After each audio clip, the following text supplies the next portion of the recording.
Hey, good morning, guys. Welcome back to the Rod Shop. I'm Captain Lee, and today we're talking about building a rod for a new client, so stick around. Okay, first things first. Yes, we survived the hurricane. I appreciate the emails and the texts and everything worried about us. Direct hit, went right through the eye. It was very scary, very loud. A lot of crap blowing by that shouldn't have been. But we were 100% boarded up, survived with minimal damage. Just a lot of cleanup. But what that did is it kind of threw us off our normal schedule. It's been a couple weeks since we've been in the rod shop doing anything. We've been busy out there, either boarding up, riding out the storm, or cleaning up. Plus, over on the West Coast where my jobs are, I got hit worse, and I've been out in the field a lot.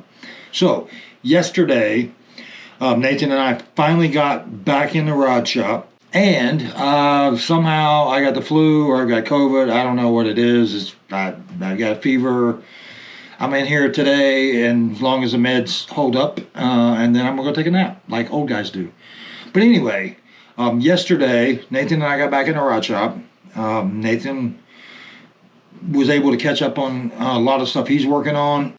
I am behind, so he's caught up to me. Typically, I'll do the design and the handle set build, and then Nathan takes it from there, and then I do the final epoxy. Well, over there's about 8 rods that need final epoxy, and I'll probably piddle with that today. Like I said, as long as I can stay in here. And then we've got about 12 that need to get started. There's 6 of them standing there now. They're going to be a colored spinning rod series that we're going to do. One of them's going to be really cool. It's a breast cancer survivor rod that she wanted, regular client and friend now. But right before the hurricane, I got an email from a new client who had seen this channel and wanted to know if I was still, building rods for clients, and the answer is yes. That's my primary reason to be in here. The YouTube thing is kind of an extra. I like sharing what I know for you guys because I remember how difficult it was when I started and had no clue what I was doing. So anyway, Murphy sent me an email October 4th. We'll go through the whole process of really how to interpret or understand what your client wants versus what they say.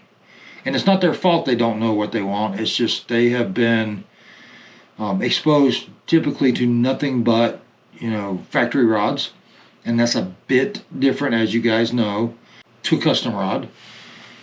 When you're building a custom rod for yourself, and most of you guys are probably like me, I got into rod building because I had 2 small children and a mortgage and not a lot of money I was willing to allocate to my fishing hobby.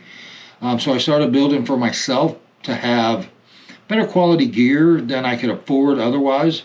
When you build a rod for yourself and you build it to do X technique, and then you build it and you find out it does Y better, then you fish for that, and then you turn around and build yourself another one.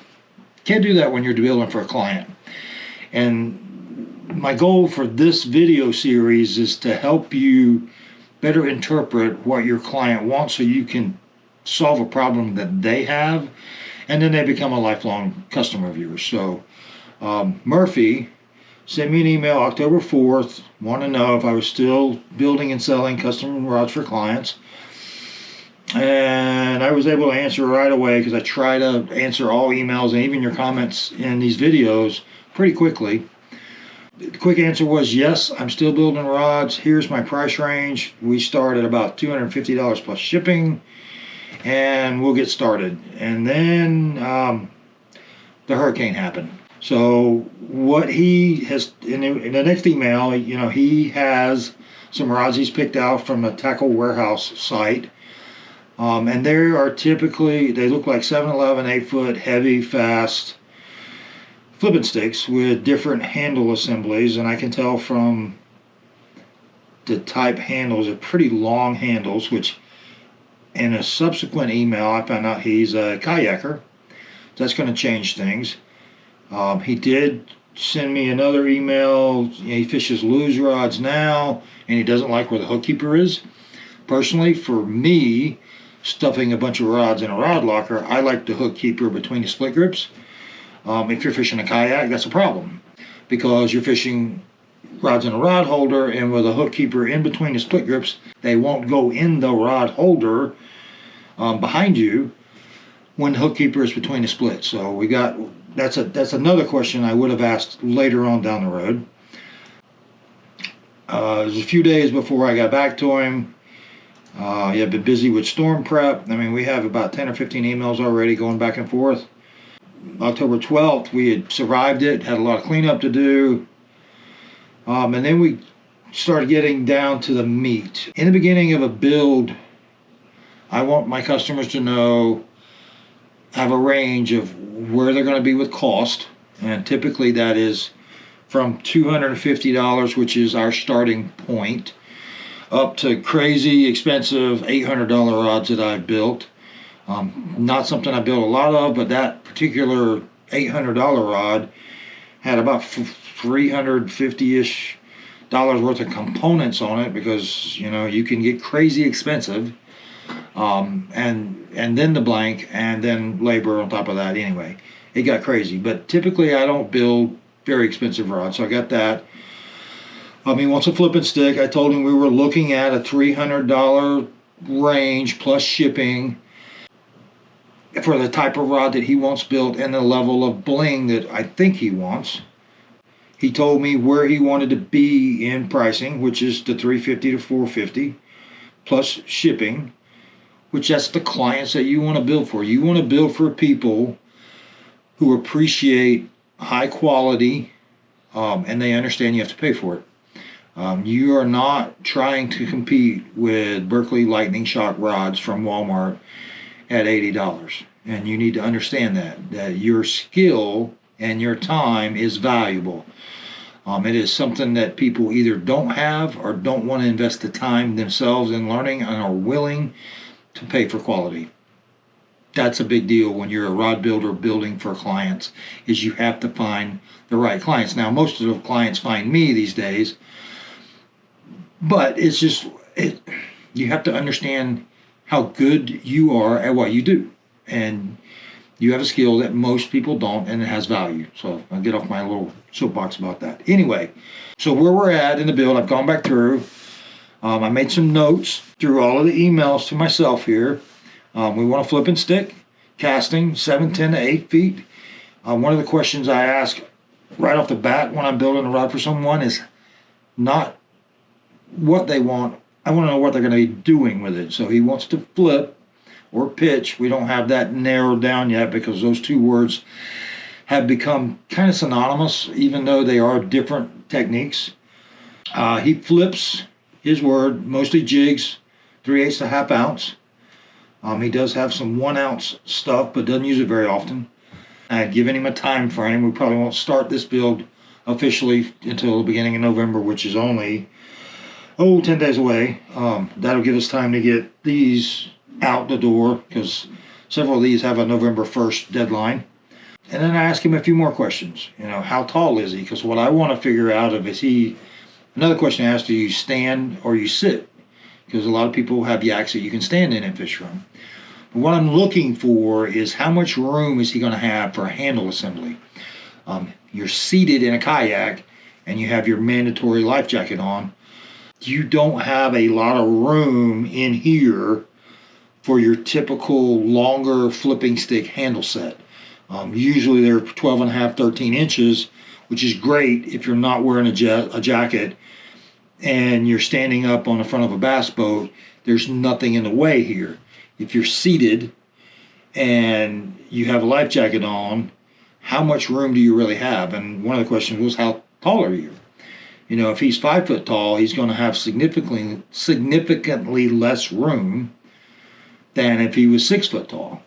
Again, I'm trying to solve a problem that he has, regardless of what he tells me he thinks the problem is. I'm trying to figure it all out right now via email. Another question, right-handed, left-handed reel, because I'm going to steer him towards a spiral wrap versus a conventional wrap. You guys know my thoughts on those. Spiral wrap, in my opinion, is the only way to go. I will build conventionally wrapped rods, but they have to convince me why they want one, because there really is no good reason, in my opinion, to have a conventionally wrapped rod if you're building a custom rod. They should all be spiral. I asked him what reel he intended to use and the speed of it, what line type he's going to use, because I want to know the complete system. Building a custom rod, as you guys should know by now, you can take a very finely crafted custom rod and make it fish like crap based on the reel and the line and the weight if you put on it. Fishing to me is a system. So it's the combination of the four: the rod, the reel, the line size and type, and then the weight of the bait, to get a very I can't even know the word, a perfect rod in your hand, I guess is the best way to do it. To get a perfect rod in your hand, you have to have all four of those components matched up properly. Also, he doesn't really have specifics as far as color or design from that side. Try to find out if he's a blingy guy or if he's very, low key, wants it very subdued looking. So I asked him to send me a picture of his kayak. If it's one of those kayaks that has, the camo pattern or whatever, I'm going to try to pick up some design cues from that. Also, I asked him if he had a reel in mind, and if he already had one, to send me a picture of that. And if that, I might pick up some design, some color cues off the reel to make it match. Anyway, bottom line is he wants a custom flipping stick. He's willing to spend, up to $450 plus shipping, which is really easy to do for a high performance rod. Probably going to be closer to $300, $350, depending on what components he wants to use. That's where we're at in this build. So in this series, we're gonna build this whole rod together. This is the very beginning of it. I have some ideas about blanks. I'm not sure yet. I don't have enough information to decide which blank I want to go with. He has said that he's looking at 3/8 to half-ounce jigs. That is a very different rod than, an ounce and a half punch weight, for a flipping stick. So to get him to fish, to get this rod to fish properly the way I think he wants it to fish, you have to keep asking questions. You really need to get into the mind of your clients and try to figure out what problem they're trying to solve by buying a custom rod. Or they just want something blingy, then it really doesn't matter how it fishes. But this guy, Murphy, sounds like he's a serious fisherman, but he wants something with style. So my first priority is to give him that perfect rod, and then we'll put some style on top of that. That is the first step of a design/build for a client. I'm taking you through this whole rod build. That's step number one. Thanks for watching, guys. I'll see you next time.